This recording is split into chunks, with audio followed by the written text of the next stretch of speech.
Oh, hi. You've caught me trying to not have a heart attack while watching Exorcist 3. Just kidding, folks.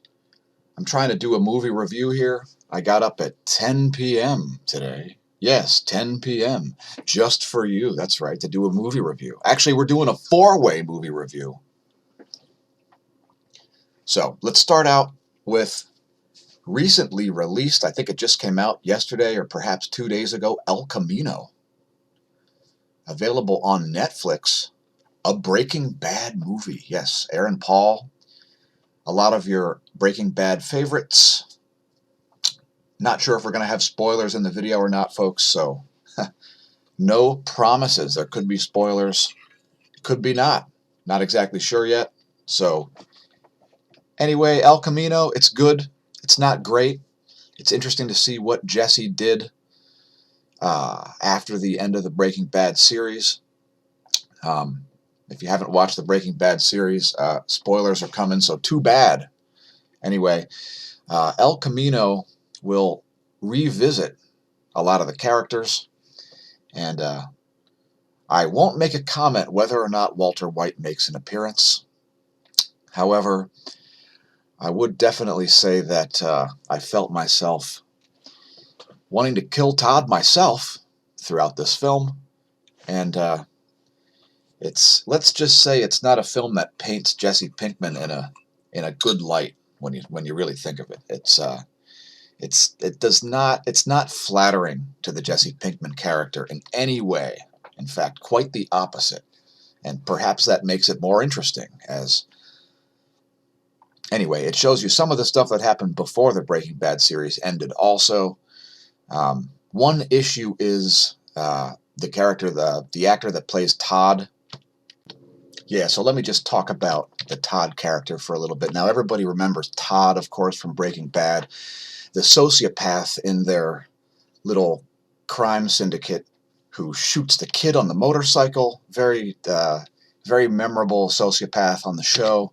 Well, he gets a lot of screen time on El Camino, and you'll probably find yourself wanting to, oh, I don't know, strangle him with a thorn bush vine or something like that, or maybe strangle him with some poison oak. I'm not sure.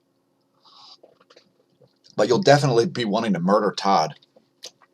Probably, I think you could say the most sociopathic character on the show. Anyway, he does get a lot of screen time, and the Todd character is interesting. Now I'm going to do a quick blurb here on The Fanatic. If you haven't watched The Fanatic, oh my goodness. Oh, and one last thing about El Camino. It is indeed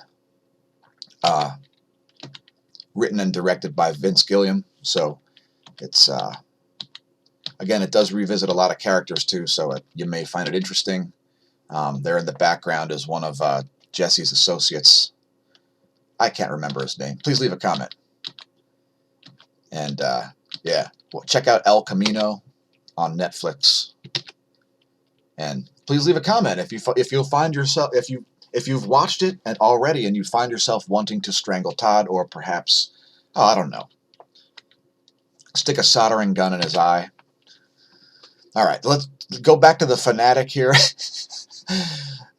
You got to watch The Fanatic, folks. It just came out this year. I think this one went straight to DVD/streaming video release.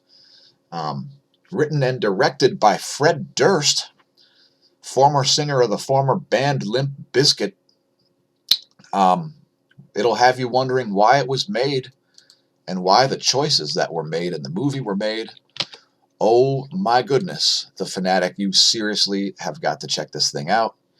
It is fascinatingly insane. How this got made, I do not understand. Check out the hairdo on this unit. Oh my goodness. If you've ever wondered why, put it this way, if you've never wondered why, watch this movie, because you will find yourself going, what? Why? Huh? What? What? Huh? Why? Now, John Travolta plays an aspiring actor who's mentally unstable, to say the least. He's basically a harmless weirdo, but he's depicted in like a sort of a scary way, and nothing makes any sense in this film. The whole tone of everything is completely out of whack. The actress, he's basically stalks this actor who's like a star of he's like a star of action films, and the John Travolta character. Again, look at the hairdo on this guy. Oh my gosh. The John Travolta character is like in love with this guy, and he thinks that he can be an actor too. And he's a LA street performer, and oh my gosh, the performances are shocking. And I don't know why they're showing this guy on the IMDb page, but anyway, it all starts out with a book signing, and I won't give any spoilers away because most of you probably haven't watched this masterpiece. Here's Fred Durst. And by the way, they even write in some kind of pro-Limp Bizkit propaganda in the film where one of the characters is driving his kid down the street and he goes, "Hey, check this out. It's Limp Bizkit. We used to listen to this back in the day. It's pretty good, right?" Here's Fred Durst directing. And that'll be the answer to all your questions, folks, because you'll be wondering what, huh, why, what, why, huh, what, huh, why. And the answer is Fred Durst. That's the basic. Oh man. Oh geez. All right. Next, I'm going to talk about 9 Lives again, and not going to play any trailers this time. This one featuring a legit all-star cast. And of course, it didn't age well considering the current state of affairs with Kevin Spacey. Let's just leave it at that, right? It also stars Jennifer Garner, Christopher Walken, and some other people like the woman that plays Cheryl David on Curb Your Enthusiasm. And oh my goodness. Oh my goodness. Now, in this amazing film, you can see on the, here's the Spanish cover, Siete Vidas. And you can see the kitty cat has taken this red marker. Isn't this cute? The kitty cat's taken the red marker and drawn an arrow and wrote me. See that? Pointing to Kevin Spacey. Why? Because Kevin Spacey plays a cat. Yes. His consciousness, spirit, soul, whatever you call it, whatever you feel like calling it, it gets transferred into a cat. His physical body goes into a coma for the movie. And I don't care if I spoil this one or not, because you need to watch this one just for the creepy factor. Holy crap, you will have yourself saying, what, huh, why, what, huh? It's supposed to be a kid's movie. It will have you creeped out. Watch this one for Halloween in October. Oh yeah. Here's whatever her name is. I don't care. She'll always be Cheryl David to me, wearing a push-up bra. Christopher Walken spends a lot of time in this movie. I don't know what the hell he is, but oh my goodness, you have got to watch this. You have got to watch this. There's a lot of CGI nonsense. Again, I guess it's marketed for kids. I can't see how this could be marketed to anybody. It is terrible. Now, we're huge fans of Red Letter Media, so we love to watch terrible movies. Shout out Red Letter Media. Man, oh man. Thanks for the reference on this one, 9 Lives. Look at this guy. Oh my gosh. Kevin Spacey, he doesn't walk, he minces. Oh my gosh. This movie, swear to gosh. I swear to Gond, the deity from Dungeons and Dragons. I swear to Gond.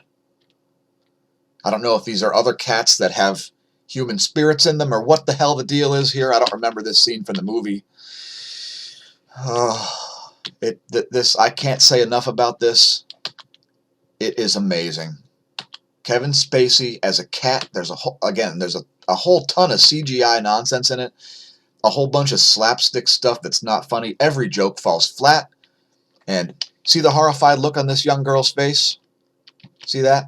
That's the same look that's going to be on your face throughout this movie. So screen this one and scare the crap out of people. Look at this. It's amazing. And this thing talks throughout the whole movie.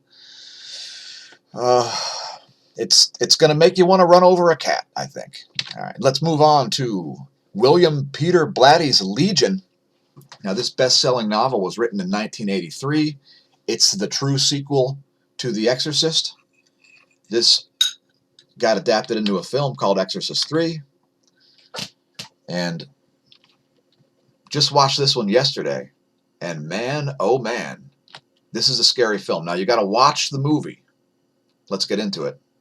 First of all, Rotten Tomatoes does not give this a very good score. Look at that. Audience score is only 55. This movie is highly underrated. It stars George C. Scott as a police lieutenant / detective. And it's true when it says it's a talky literary sequel. It's got a very scary tone. I mean, it's what you would expect to happen with the possession of a powerful person by a powerful demonic entity like Pazuzu. Here's a clip from the beginning. This is not too much of a spoiler, I suppose. The movie came out in 1990, folks. This is available on Amazon Prime, which is where we watched it last night. I'll probably watch this again sometime in October, as this is a pretty scary movie. Here's a clip well within the fair use.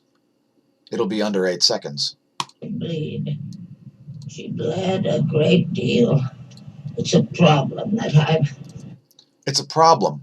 that she's been having with all of the bleeding.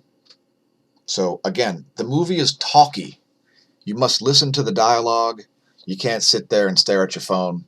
You got to actually watch the film. I recommend,